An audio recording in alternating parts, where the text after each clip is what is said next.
ದೀರ್ಘಕಾಲದಿಂದ ನನೆಗುದಿಗೆ ಬಿದ್ದಿದ್ದ ವಿಷಯವಾದ ಜಾತಿ ಗಣತಿಯನ್ನು ಮುಂದಿನ ಜನಗಣತಿಯ ಜೊತೆಗೆ ನಡೆಸುವುದಾಗಿ ಕೇಂದ್ರ ಸಂಪುಟ ಸಭೆಯು ಇಂದು ತೀರ್ಮಾನ ತೆಗೆದುಕೊಂಡಿತು. ಪ್ರಧಾನಿ ಮುಖಂಡತ್ವದಲ್ಲಿ ನಡೆದ ಸಂಪುಟ ಸಭೆಯಲ್ಲಿ ಸಾಕಷ್ಟು ಮಂತ್ರಿಗಳು ಜಾತಿ ಗಣತಿ ಅತ್ಯಗತ್ಯ ಎಂದು ವಾದಿಸಿದರು. ತಾತ್ವಿಕವಾಗಿ ಇದಕ್ಕೆ ಒಪ್ಪಿಗೆ ನೀಡಿದ ಕೇಂದ್ರದ ಸಂಪುಟವು ಮುಂದಿನ ಸಭೆಯಲ್ಲಿ ತೀರ್ಮಾನವನ್ನು ಪ್ರಕಟಿಸುವುದು ಖಚಿತ ಎಂದು ಹೇಳಿತು. ಅಷ್ಟೇ ಅಲ್ಲ, ಕಾಂಗ್ರೆಸ್ ಪಕ್ಷವು ಜಾತಿ ಗಣತಿ ನಡೆಸಿಲ್ಲ. ನಾವು ಮುಂದಿನ ಜನಗಣತಿಯನ್ನು ಜಾತಿ ಗಣತಿಯ ಮೇಲೆ ನಡೆಸುವುದಾಗಿ ಬಿಜೆಪಿಯ ಹಲವು ನಾಯಕರು ತಿಳಿಸಿದರು.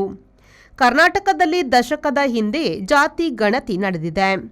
ಆಂಧ್ರಪ್ರದೇಶದಲ್ಲಿ ಕೂಡ ದಶಕಕ್ಕೂ ಹಿಂದೆ ಜಾತಿ ಗಣತಿ ನಡೆದಿತ್ತು.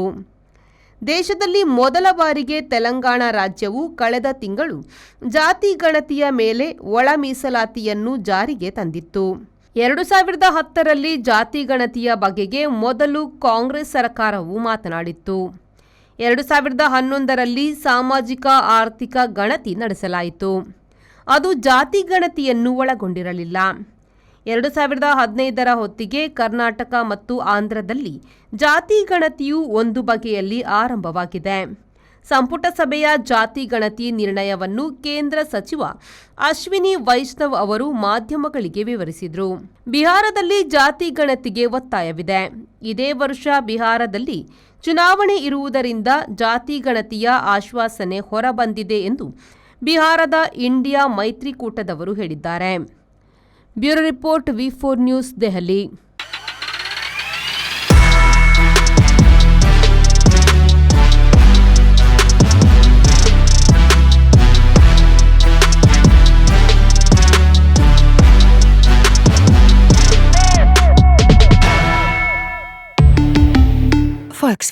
Volkswagen Mangalore, Airport Road, Yeyadi, Mangalore. Volkswagen.